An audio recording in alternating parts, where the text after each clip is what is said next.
est plutôt permet de ne plus tirer au sort dans les formations, et c'est une bonne chose. Mais très vite, on peut dériver dans une forme de sélection qui inquiète les étudiants. Je m'explique très clairement. Nous avions la possibilité de décliner les attendus nationaux en attendus locaux. L'Université de Poitiers a fait le choix de ne pas les décliner. Et les universités ont la possibilité aussi de mettre des capacités d'accueil qui ne soient pas à la hauteur pour accueillir l'ensemble des étudiants de l'académie, ce qui n'a pas été le choix non plus de l'Université de Poitiers. Donc oui, on peut dériver très clairement dans une forme de sélection. Petite piqûre de rappel pour nos auditeurs, on est passé de APB à Parcoursup. C'est quoi la grande révolution? Qu'est-ce qui change? Alors la grande révolution entre Parcoursup et APB, c'est le nombre de vœux sur la plateforme, puisque les étudiants aujourd'hui formulent 10 vœux sur Parcoursup contre 24 l'an dernier sur APB. Et la différence essentielle, c'est que ces vœux ne sont plus ordonnés par les étudiants. Ils ne les classent plus. Et ça, c'est une bonne chose pour tout le monde? Je ne sais pas si c'est une bonne chose pour tout le monde. C'est compliqué pour une équipe pédagogique de se mettre dans la tête de l'étudiant pour déterminer la filière qu'il préfère. Au moment où on se parle, combien de dossiers à traiter à l'Université de Poitiers? Nous avons aujourd'hui 27 375 vœux à traiter à l'Université de Poitiers pour les licences générales, et nous avons 10 845 vœux pour les DUT. Et c'est plutôt des bons chiffres? Ça va dans le bon sens? Alors, difficile à répondre à cette question dans la mesure où la seule comparaison c'est APB. Donc on est en chute par rapport à APB de 12 400 candidatures, mais ce qui s'explique assez aisément, puisqu'il y avait 24 vœux sur APB, il y en a 10 sur Parcoursup. Sur APB, les étudiants étaient obligés de mettre une licence générale dans leurs vœux, ce qui n'est plus le cas sur Parcoursup. Et enfin, dernier point essentiel, certaines formations étaient en vœux groupés, c'est-à-dire que s'ils choisissaient le droit, ils devaient dans ce vœu indiquer Poitiers, etc. Ce qui n'est plus le cas sur Parcoursup. On parle accès à la fac pour les futurs bacheliers ce matin avec notre invité sur France Bleu Poitou.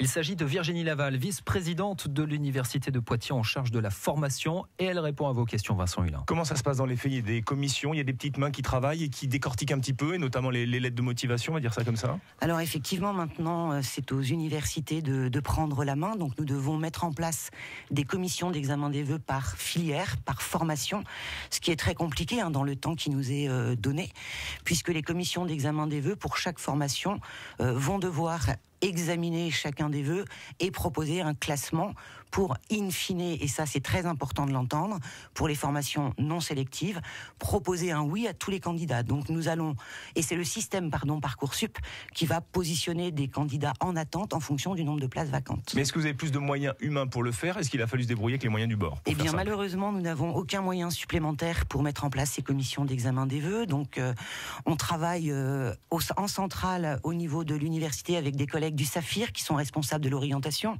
des collègues de la DIFOR qui nous aident effectivement à penser ce classement des vœux que les commissions vont devoir mettre en place. Et toujours des filières en tension, on imagine, STAPS, sport notamment, toujours? Oui, bien sûr. Alors c'est encore une fois une question à laquelle il est difficile de répondre aujourd'hui parce qu'on n'a pas le recul suffisant sur le comportement des jeunes sur Parcoursup. Mais oui, je suppose qu'il va y avoir des filières en tension, notamment STAPS, même si nous avons ouvert aujourd'hui 150 places supplémentaires, mais nous n'arriverons pas à accueillir tous les bacheliers dans cette filière. Pour les autres, c'est très difficile pour deux raisons essentielles. D'abord, je le répète, c'est essentiel, nous avons mis en place des capacités d'accueil qui devraient permettre d'accueillir tous les étudiants de l'académie. Ça, c'est la première chose. La deuxième chose qui est très importante, c'est que nous proposons une nouvelle offre de formation à la rentrée 2018, et donc difficile de se prononcer puisque nous ouvrons à la rentrée 2018 des mentions comme la psychologie par exemple, mais nous la positionnons en portail, c'est-à-dire que l'étudiant va pouvoir choisir de faire de la psychologie en portail avec le droit, de faire de la psychologie en portail avec l'histoire. Sorte de tronc commun, en tout exactement. Cas, que l'on comprenne bien, notamment, on mettait le doigt sur ce qui faisait mal, un tirage au sort en STAPS. Donc il n'y aura plus de tirage au sort. Simplement, j'ai bien compris ce que vous venez de nous dire, il n'y aura pas de place pour tout le monde. Simplement, c'est-à-dire que les futurs bacheliers le sauront plus tôt. Personne ne sera sur le carreau au mois de septembre. Personne ne sera sur le carreau au mois de septembre, compte tenu des capacités d'accueil que nous avons mises en place à Poitiers, ce qui ne sera peut-être pas le cas au niveau national, puisque tout étudiant qui aura un oui-si au 5 septembre se verra transformer ce oui-si en non au 6 septembre. Donc je pense qu'à Poitiers, non, personne ne restera sur le carreau compte tenu de ses capacités d'accueil, mais encore une fois, c'est difficile de se prononcer. On ne connaît pas le comportement des étudiants sur Parcoursup. L'an dernier, avec APB, nous avons proposé à tous les étudiants qui l'ont souhaité la licence qu'ils avaient choisie. Personne n'est resté sur le carreau, excepté en STAPS.